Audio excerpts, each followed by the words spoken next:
بسم الله الرحمن الرحيم. الحمد لله الذي أنزل على عبده الكتاب ولم يجعل له عوجا قيما لينذر بأسا شديدا من لدنه ويبشر المؤمنين الذين يعملون الصالحات أن لهم أجرا حسنا ماكثين فيه أبدا وينذر الذين قالوا اتخذ الله ولدا ما لهم به من علم ولا لآبائهم كبرت كلمة تخرج من أفواههم إن يقولون إلا كذبا فلعلك باخع نفسك على آثارهم إن لم يؤمنوا بهذا الحديث أسفا إنا جعلنا ما على الأرض زينة لها لنبلوهم أيهم أحسن عملا وإنا لجاعلون ما عليها صعيدا جرزا أم حسبت أن أصحاب الكهف والرقيم كانوا من آياتنا عجبا إذ أوى الفتية إلى الكهف فقالوا ربنا آتنا من لدنك رحمة وهيئ لنا من أمرنا رشدا فضربنا على آذانهم في الكهف سنين عددا ثم بعثناهم لنعلم أي الحزبين أحصى لما لبثوا أمدا نحن نقص عليك نبأهم بالحق إنهم فتية آمنوا بربهم وزدناهم هدى وربطنا على قلوبهم إذ قاموا فقالوا ربنا رب السماوات والأرض لن ندعو من دونه إلها لقد قلنا إذا شططا هؤلاء قوم اتخذوا من دونه آلهة لولا يأتونا عليهم بسلطان بين فمن أظلم ممن افترى على الله كذبا وإذ اعتزلتموهم وما يعبدون إلا الله فأووا إلى الكهف ينشر لكم ربكم من رحمته ويهيئ لكم من أمركم مرفقا وترى الشمس إذا طلعت تزاور عن كهفهم ذات اليمين وإذا غربت تقرضهم ذات الشمال وهم في فجوة منه ذلك من آيات الله من يهد الله فهو المهتد ومن يضلل فلا تجد له وليا مرشدا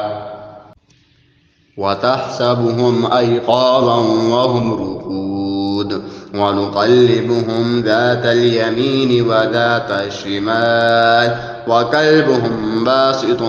ذراعيه بالوصيد لو اطلعت عليهم لوليت منهم فرارا ولملئت منهم رعبا وكذلك بعثناهم ليتساءلوا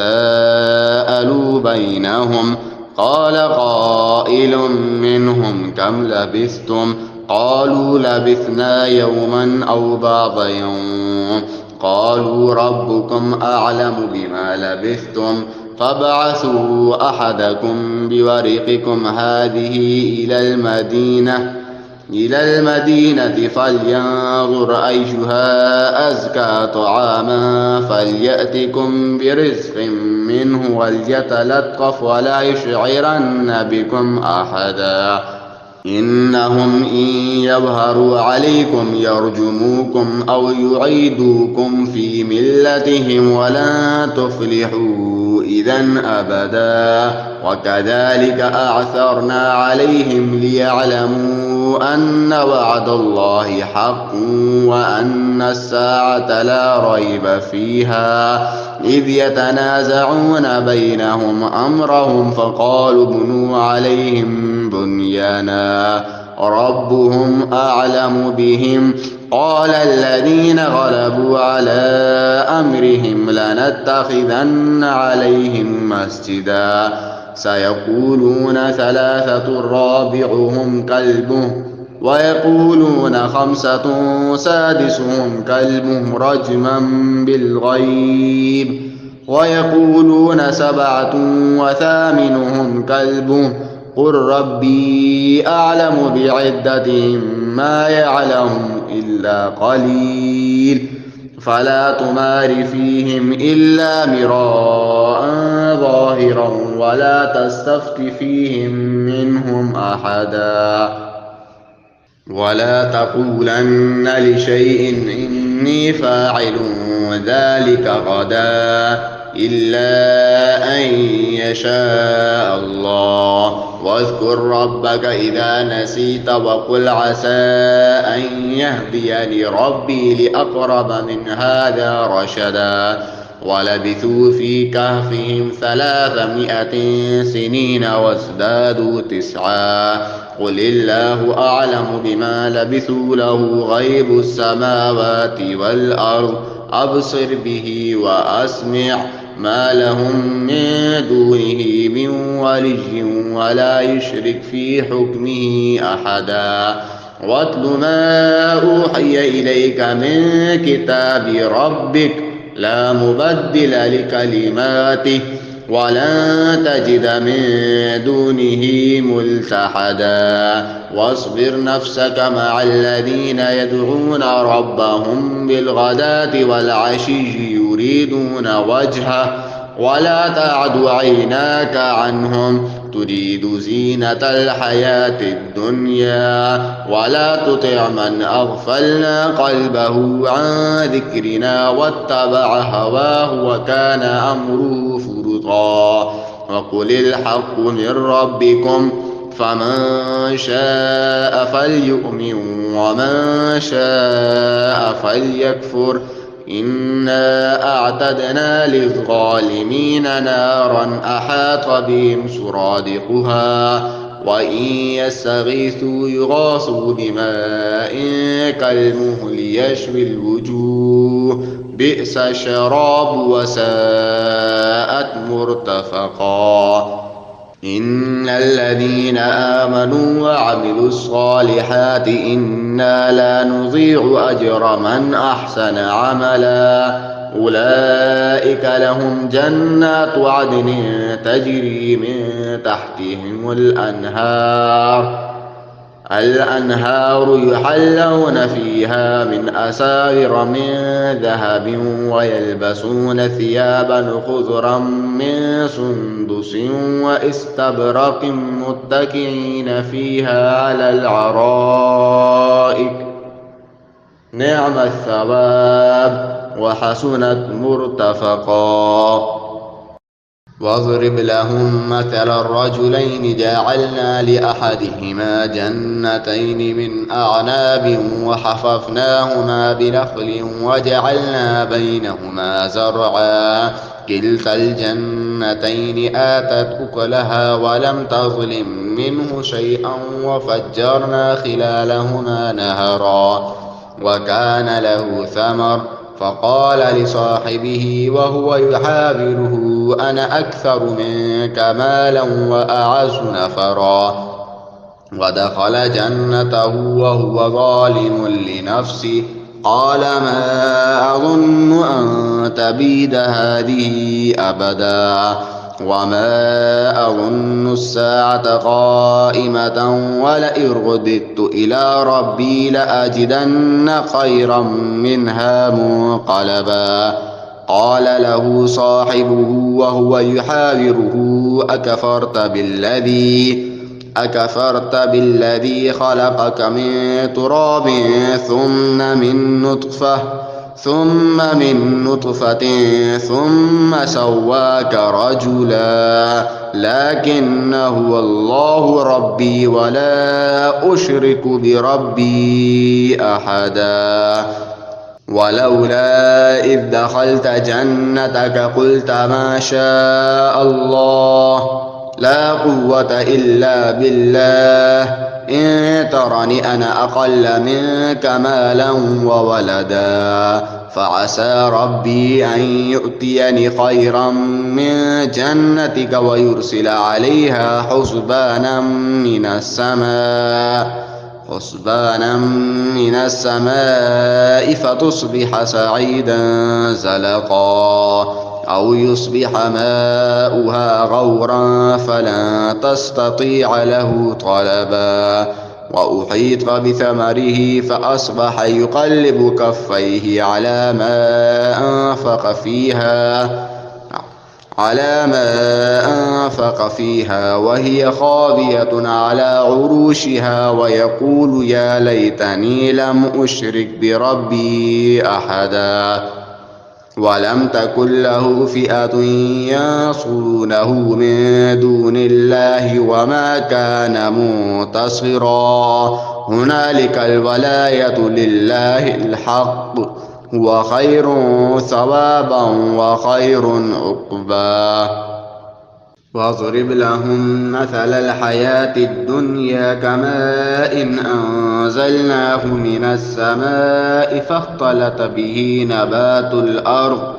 نبات الأرض فأصبح حشيما تذروه الرياح وكان الله على كل شيء مقتدرا المال والبنون زينة الحياة الدنيا والباقيات الصالحات خير عند ربك ثوابا وخير أملا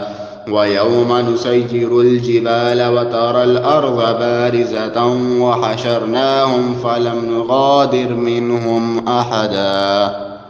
وعرضوا على ربك صفا لقد جئتمونا كما خلقناكم أول مرة بل زعمتم أن لن نجعل لكم موعدا ووضع الكتاب فترى المجرمين مشفقين مما فيه ويقولون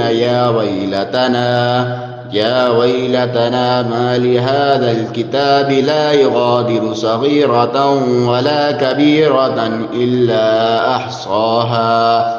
ووجدوا ما عملوا حاضرا ولا يظلم ربك أحدا وإذ قلنا للملائكة اسجدوا لآدم فسجدوا إلا إبليس كان من الجن ففسق عن أمر ربه أفتتخذونه وذريته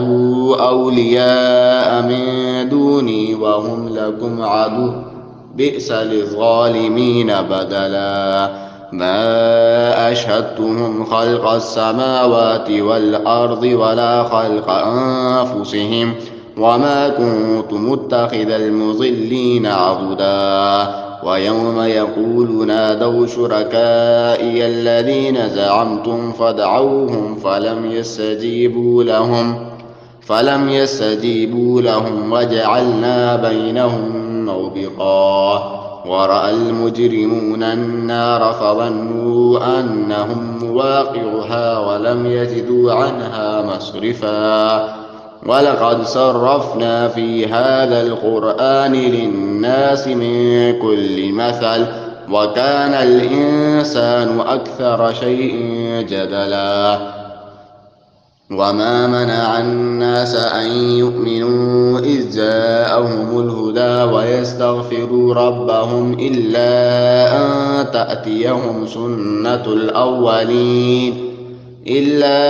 أن تأتيهم سنة الأولين أو يأتيهم العذاب قبلا وما نرسل المرسلين إلا مبشرين ومنذرين ويجادل الذين كفروا بالباطل ليدحضوا به الحق واتخذوا آياتي وما أنذروا هزوا ومن أظلم ممن ذكر بآيات ربه فأعرض عنها ونسي ما قدمت يداه إنا جعلنا على قلوبهم أكنة أن يفقهوا وفي آذانهم وقرا وإن تدعوهم إلى الهدى فلن يهتدوا إذا أبدا. وربك الغفور ذو الرحمة لو يؤاخذهم بما كسبوا لعجل لهم العذاب بل لهم موعد لن يجدوا من دونه موئدا.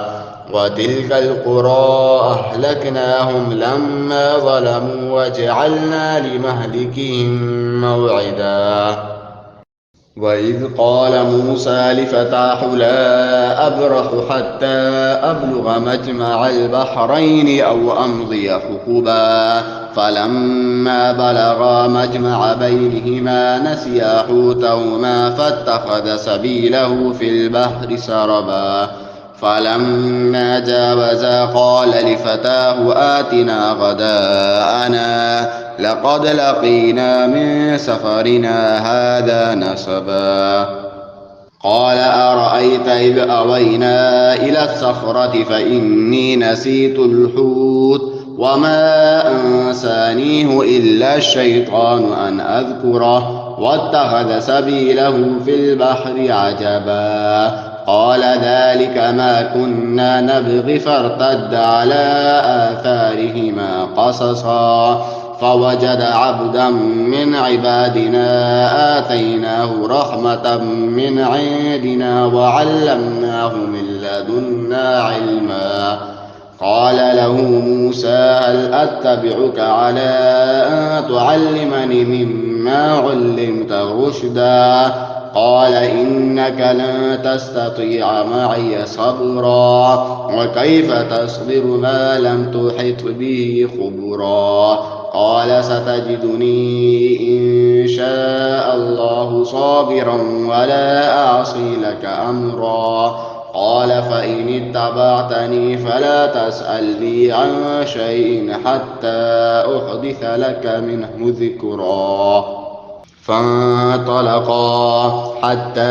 إذا ركبا في السفينة خرقها قال أخرقتها لتغرق أهلها لقد جئت شيئا إمرا. قال ألم أقل إنك لن تستطيع معي صبرا. قال لا تؤاخذني بما نسيت ولا ترهقني من أمري عسرا. فانطلقا حتى إذا لقيا غلاما فقتله قال أقتلت نفسا زكية بغير نفس لقد جئت شيئا نكرا. قال ألم أقل لك إنك لن تستطيع معي صبرا. قال إن سألتك عن شيء بعدها فلا تصاحبني قد بلغت من لدني عذرا. فانطلقا حتى إذا أتيا أهل قرية استطعما أهلها فأبوا أن يضيفوهما فوجدا فيها جدارا يريد أن ينقض فأقامه. قال لو شئت لاتخذت عليه أجرا. قال هذا فراق بيني وبينك سأنبئك بتأويل ما لم تستطع عليه صبرا.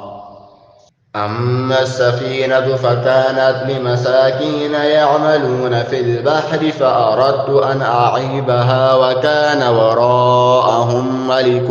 يأخذ كل سفينة غصبا. وأما الغلام فكان أبواه مؤمنين فخشينا أن يرهقهما طغيانا وكفرا فأردنا أن يبدلهما ربهما خيرا منه زكاة وأقرب رحما.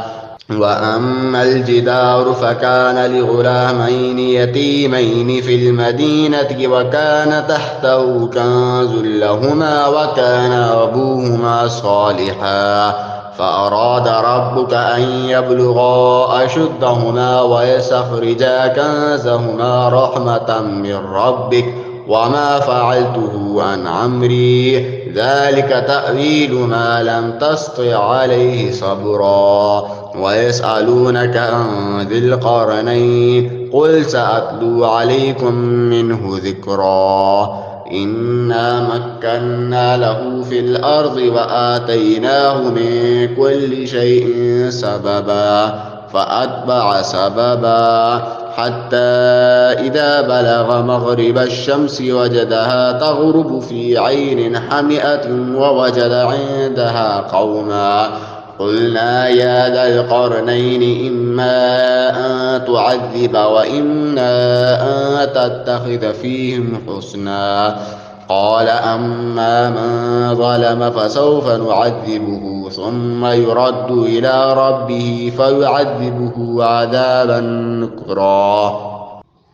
وأما من آمن وعمل صالحا فله جزاء الحسنى وسنقول له من أمرنا يسرا ثم أتبع سببا حتى إذا بلغ مطلع الشمس وجدها تطلع على قوم لم نجعل لهم من دونها سترا كذلك وقد أحطنا بما لديه خبرا ثم أتبع سببا حتى إذا بلغ بين السدين وجد من دونهما قوما لا يكادون يفقهون قولا قالوا يا ذا القرنين إن يأجوج ومأجوج مفسدون في الأرض فهل نجعل لك خرجا على أن تجعل بيننا وبينهم سدا قال ما مكني فيه ربي خير فأعينوني بقوة أجعل بينكم وبينهم ردما آتوني زبر الحديد حتى إذا ساوى بين الصدفين قال انفخوا حتى إذا جعله نارا قال آتوني أفرغ عليه قطرا فما استطاعوا أن يظهروا وما استطاعوا له نقبا قال هذا رحمة من ربي فإذا جاء وعد ربي جعله دكا وكان وعد ربي حقا وتركنا بعضهم يومئذ يموج في بعض ونفخ في الصور فجمعناهم جمعا وعرضنا جهنم يومئذ للكافرين عرضا الذين كانت أعينهم في غطاء عن ذكري وكانوا لا يستطيعون سمعا أفحسب الذين كفروا أن يتخذوا عبادي من دوني أولياء إنا أعتدنا جهنم للكافرين نزلا قل هل ننبئكم بالأخسرين أعمالا الذين ضل سعيهم في الحياة الدنيا وهم يحسبون أنهم يحسنون صنعا أولئك الذين كفروا بآيات ربهم ولقائه فحبطت أعمالهم فلا نقيم لهم يوم القيامة وزنا ذلك جزاؤهم جهنم بما كفروا واتخذوا آياتي ورسلي هزوا إن الذين آمنوا وعملوا الصالحات كانت لهم جنات الفردوس نزلا خالدين فيها لا يبغون عنها حولا قل لو كان البحر مدادا لكلمات ربي لنفد البحر قبل أن تنفد كلمات ربي ولو جئنا بمثله مددا قل إنما أنا بشر مثلكم يوحى إلي أنما إلهكم إله واحد فمن كان يرجو لقاء ربه فليعمل عملا صالحا ولا يشرك بعبادة ربه أحدا.